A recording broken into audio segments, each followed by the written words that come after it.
Quelques camions d'aide humanitaire sont attendus ce vendredi dans la bande de Gaza. Ils restent très insuffisants par rapport à la situation alimentaire et sanitaire. Malgré les tensions au Moyen-Orient, l'Union européenne rappelle son soutien inébranlable à l'Ukraine, même si quelques frictions sont apparues. En Ukraine, l'offensive russe sur Avdiivka se poursuit. Selon Washington, la Russie est en train d'y perdre des milliers d'hommes.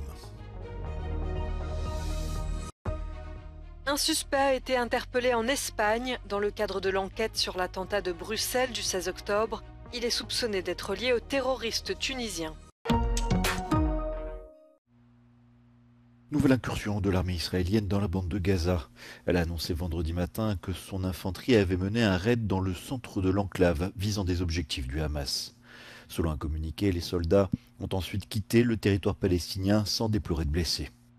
Dans la nuit de mercredi à jeudi, l'armée avait déjà confirmé la tenue d'une opération éclair dans la bande de Gaza. Ces incursions ont vocation à préparer la potentielle offensive terrestre des forces israéliennes, une offensive annoncée comme très complexe qui tarde pour l'instant à venir. Un nouveau convoi d'aide humanitaire des Nations Unies est attendu ce vendredi dans la bande de Gaza. Les réserves en nourriture, en eau et en médicaments sont au plus bas, alors que le territoire palestinien est bombardé et assiégé depuis presque 3 semaines. Le carburant manque aussi, l'évacuation des ordures est impossible, ce qui aggrave la crise sanitaire. Si l'aide a pu entrer dans l'enclave ces derniers jours, elle reste dérisoire. We have gotten in approximately 74 trucks. We're expecting another 8 or so today. Just to put things in comparison, there were 450 trucks going into Gaza before October 7th. And that was under some very, very strict restrictions in terms of goods being able to get into Gaza. We are down now to approximately 12. So from 450 down to 12.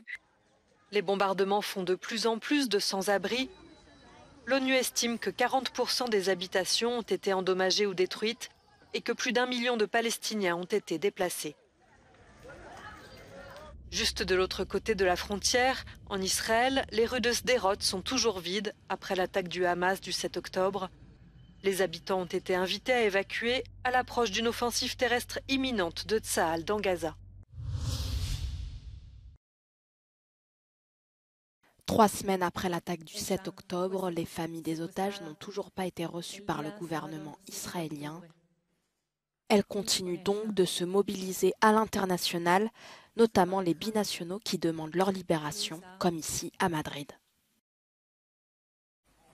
Vine aquí para pedir que España y todo el mundo y las comunidades democráticas no callen y exigen la liberación inmediatamente de mi madre y familia. Selon Tsahal, 224 otages sont détenus par le Hamas, parmi eux le père de cette jeune femme. Recibimos una foto de mi papá con su pijama en Gaza, con 2 terroristas agarrándose de las manos. À Bruxelles, ces familles comptent sur l'UE pour peser dans les négociations. Et malgré les jours qui passent, cette survivante veut rester optimiste. Et j'espère que les pays d'Europe vont nous aider à libérer nos otages, parce que j'ai des amis qui sont toujours vivants. Au moins, on sait qu'ils étaient vivants le 7 octobre. Peut-être ils ont été tués il y a 1 semaine, peut-être ils vont être tués dans 5 minutes. Mais pour nous, aujourd'hui, ce qu'on sait, c'est qu'ils sont toujours vivants. Donc j'espère qu'ils vont nous aider à les libérer et à condamner le Hamas. Des rencontres similaires ont également eu lieu à Washington. Pour l'heure, seulement 4 otages ont été libérés. Les dirigeants de l'Union européenne ont clairement exprimé leur soutien indéfectible à l'Ukraine, malgré la nouvelle guerre entre Israël et le Hamas. Au 2e jour de leur sommet, les chefs d'État et de gouvernement de l'Union européenne ont insisté sur le fait qu'il durerait aussi longtemps qu'il le faudra, même si quelques fractures sont apparues sur le front économique. It was very clear in the debate. Despite the geopolitical tensions in the Middle East, our focus continues to be on supporting Ukraine.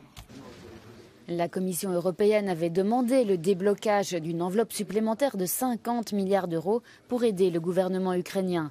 Mais la Hongrie, comme d'habitude, et la Slovaquie, en tant que nouveauté, créent des problèmes.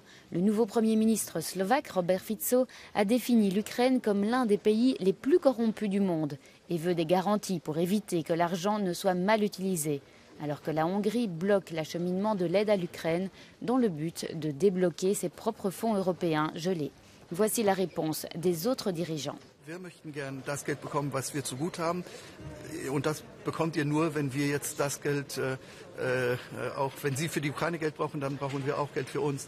Wir sollen nicht hier Geiseln sein, auch von Herrn Orban, und werden, ich bin schon überzeugt, positive Lösungen finden. If we don't help Ukraine, then what is the alternative? Really, I mean, Russia wins, and so what happens next? Le débat sur l'aide à l'Ukraine s'inscrit dans une question plus large concernant l'argent dont l'Union européenne a besoin pour augmenter son budget pluriannuel. Depuis qu'il a été convenu, de nouvelles dépenses ont été engagées pour faire face au Covid, à la guerre en Ukraine et à la hausse des taux d'intérêt. Et la question est, quelles devraient être les priorités ? La migration et la compétitivité sont sur la table pour les pays du Sud. Η Ελλάδα δεν πρόκειται να συμφωνήσει σε μια λύση η οποία θα συμπεριλαμβάνει μόνο την Ουκρανία και τίποτα άλλο. Είναι απολύτως εύλογη η επιχειρηματολογία της Επιτροπής. Χρειαζόμαστε περισσότερα χρήματα για το προσφυγικό και για την διαχείριση του προβλήματος ως χώρα εξωτερικό σύνορο της Ευρώπης, χώρα πρώτης υποδοχής. Το γνωρίζουμε πολύ καλά αυτό. Le premier jour du sommet, les dirigeants ont centré leur débat sur le Moyen-Orient. Ils se sont mis d'accord sur l'appel à une pause des hostilités à Gaza afin de permettre l'acheminement de l'aide humanitaire aux civils et aussi sur la nécessité d'organiser une conférence internationale pour la paix.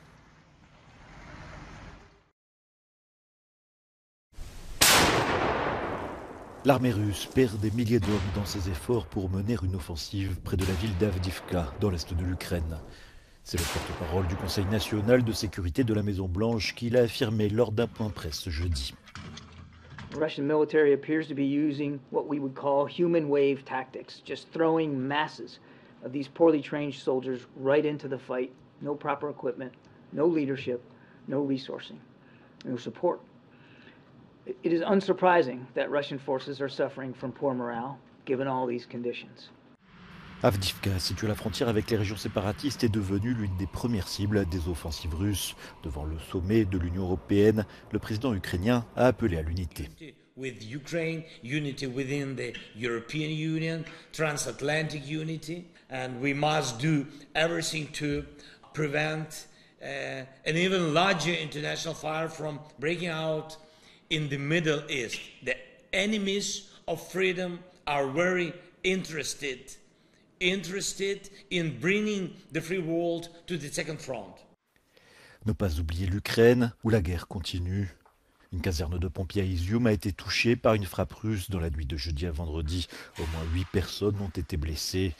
Rien que de très banal dans l'est de ce pays, ravagé par plus d'1 an et demi de conflit.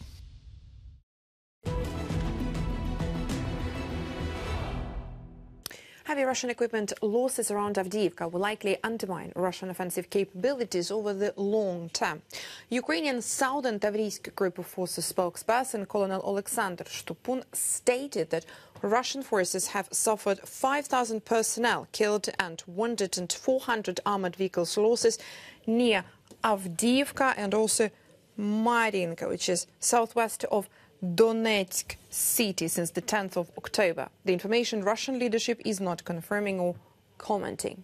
The Institute for the Study of War says satellite imagery has confirmed that the Russian military has lost at least 109 military vehicles, primarily armored fighting vehicles and tanks near Avdiivka between the 10th and the 20th of October. The Russian command will likely struggle to offset Russian equipment losses, particularly in armored vehicles. Widespread Russian equipment losses and shortages in the first year of the full-scale invasion heavily restricted Russia's ability to conduct effective mechanized maneuver warfare during the Russian military winter-spring 2023 offensive, contributing to further losses in disorderly mechanized assault near Vuhledar in the region of Donetsk in January and February 2023. Recent Russian equipment losses around Avdiivka will likely lead to even more pronounced Russian equipment shortages and setbacks for any progress that the Russian military has made in addressing degraded mechanized maneuver warfare capabilities. La police espagnole a arrêté une personne soupçonnée d'être liée à l'attentat de Bruxelles perpétré le 16 octobre dernier. Ce jour-là, un Tunisien avait tué 2 Suédois dans la rue, en plein centre de la capitale belge. En Espagne, l'interpellation de ce nouveau suspect eut lieu à Benahavis, dans la province de Malaga, dans le sud du pays. La police n'a rien indiqué sur son identité, mais il possédait de faux documents. Les autorités belges l'avaient signalé en raison de son possible lien avec l'auteur des attentats. 2 autres personnes ont été arrêtées dans cette enquête. 2 Tunisiens en région parisienne. Ils ont été placés en détention provisoire lundi.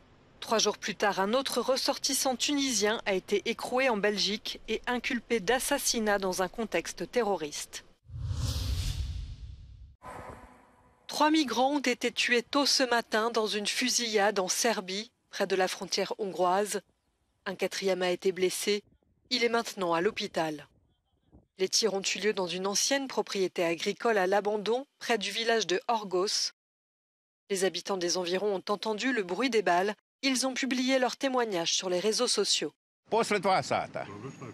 Pa pucalo se I jako je, poneko ne znam šta je to, koja je to grupa, koja je paraforma informacija, ali puno je.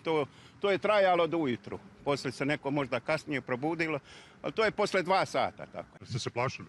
Pa kako da ne bi me pogodio metak. Pa na sve strane, pa tu sam kod mosta. De nombreux policiers ont été déployés dans la zone.